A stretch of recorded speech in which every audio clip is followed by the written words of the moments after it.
Iran ने शुक्रवार को एक अमेरिकी लड़ाकू विमान F-15 फाइटर जेट को मार गिराया है। यह पहली बार है जब कोई अमेरिका का लड़ाकू विमान ईरानी क्षेत्र में खोया है, यह मार गिराया है। इस घटना की जानकारी ट्रंप को दे दी गई है। अमेरिका की सेना भी इसकी पुष्टि कर दी है कि हमारा एक विमान F-15 क्षतिग्रस्त हुआ है, लेकिन विमान क्षतिग्रस्त होने से पहले पैराशूट की मदद से दोनों पायलट ईरानी क्षेत्र के अंदर कहीं कूद गए। हालांकि ईरान ने किसी पायलट को हिरासत में लेने की खबर से इनकार किया है। अमेरिकी सेना ने सर्च ऑपरेशन चलाया है और दोनों पायलटों की खोज कर रहा है और ढूंढ निकालने की कोशिश कर रहा है। इजरायली मीडिया की माने तो कहा जा रहा है कि एक पायलट को ढूंढ भी लिया गया है, लेकिन अभी तक किसी भी स्टेटमेंट जारी नहीं हुआ है कि एक पायलट मिला है।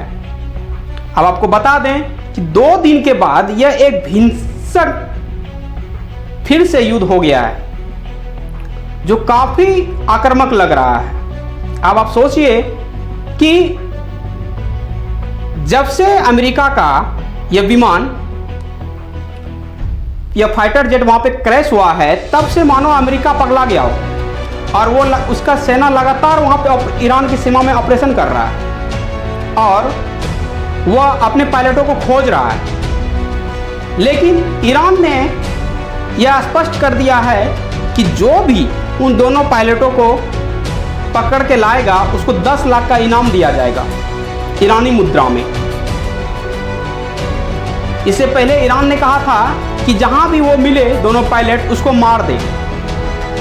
ईरान के लोगों को यह कहा गया था, जिसको लेकर के अमेरिका की सेना लगातार ईरानी क्षेत्र में जा करके सर्च ऑपरेशन करके उन दोनों पायलटों को खोज रही है। अब जब सर्च ऑपरेशन जारी है तब वहां पर लोगों का सर्च ऑपरेशन करने वाले हवाई जहाजों के ऊपर लगातार अटैक किए जा रहे हैं, हेलीकॉप्टरों के ऊपर अटैक किए जा रहे हैं। इन सर्च ऑपरेशन में इजराइल अमेरिका का मदद कर रहा है। अब आप सोचिए कि जब इंडिया में ऑपरेशन सिंदूर के अंतर्गत जब हमारा पायलट अभिनंदन को पाकिस्तान ने के सीमा में एयरक्राफ्ट क्रैश होने पर पकड़ लिया था, तब सोचिए जैसा माहौल बना था, जस्ट वैसा ही माहौल अभी ईरान और अमेरिका के बीच में बना हुआ है। मतलब आप यह समझिए कि अगर ईरान इन पायलटों में से किसी एक को भी अगर पकड़ लेता है तो वहां के कानून के अनुसार उन दोनों पायलटों को पहले सड़कों पर घुमाया जाएगा और जो कि अपमान करके अमेरिका को बताया जाएगा। और यह अगर जहां होता है तो अमेरिका का सुपर पावर वाला छवि काफ़ी खराब होगा, जिसको लेकर के अमेरिका लगातार अपने पायलटों की खोज के लिए सर्च ऑपरेशन को तेज कर दिया है और कोशिश कर रहा है कि हमारे दोनों पायलट को सुरक्षित ईरान की सेना से बाहर निकाल लिया जाए। यह घटना ईरान की सीमा के अंदर हुआ है। अब यह भी कहा जा रहा है कि यह फाइटर जेट जो है वो F-15 नहीं है, F-15 ईगल है। इन दोनों में अंतर है। अब कौन सा मार गिराया है यह देखने वाली बात होगी, अभी स्पष्ट नहीं हुआ है। फिलहाल ईरान का दावा किया है कि हमने F-15 को मार गिराया है और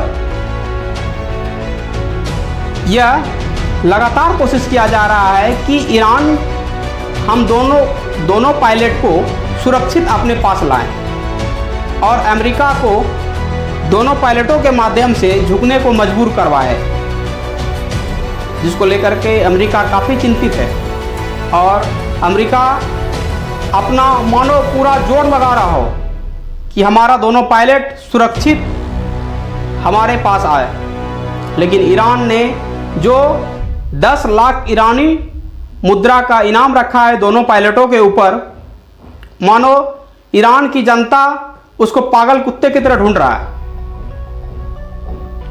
अब सवाल होता है कि क्या अमेरिका को अपना दोनों पायलट मिल पाएगा सुरक्षित सलामत, या ईरान की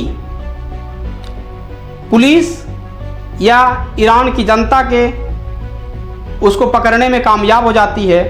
अगर कामयाब हो जाती है तो एक बड़ा युद्ध और विनाशक होने का संभावना होगा, क्योंकि अगर अमेरिका का पायलट को ईरान पकड़ करके रखता है और अमेरिका के ऊपर किसी तरह का दबाव बनाने का कोशिश करता है तो यह युद्ध इतना विनाशक होगा जिसका खामियाजा पूरा दुनिया को भुगतना होगा। क्योंकि किसी देश का पायलट को पकड़ करके रखना किसी सुपर पावर देश के लिए बर्दाश्त योग्य नहीं है। आपको बता दें, अमेरिका जैसा सुपर पावर देश यह कभी बर्दाश्त नहीं करेगा कि उसके पायलट को ईरान पकड़ करके रखे और अमेरिका को इंटरनेशनल मीडिया के सामने बेइज्जती करे। क्योंकि डोनाल्ड ट्रंप ने स्पष्ट कर दिया है कि हम ईरान को पाषाण युग दिखाएंगे। मतलब वो पहले से ही यह मूड बना के रखा है कि ईरान के ऊपर हम 2-3 हफ्ते में वो विनाशक हमला करेंगे, जिसको लेकर के ईरान भी काफ़ी गर्म है और मानो वो उसको एक हथियार मिल गया हो इन दोनों पायलटों के माध्यम से, कि अगर ये दोनों पायलट पकड़ा जाते हैं तो अमेरिका का झुकाने में एक अहम योगदान उसको साबित होगा, एक गेम चेंजर होगा ईरान के लिए। फिलहाल इस खबर में इतना ही। आप देखते रहिए बिहार फोकस। अगर यह वीडियो आप YouTube पे देख रहे हैं तो चैनल को सब्सक्राइब कर लीजिए, और अगर यह वीडियो आप Facebook पर देख रहे हैं तो चैनल को फॉलो कर लीजिए।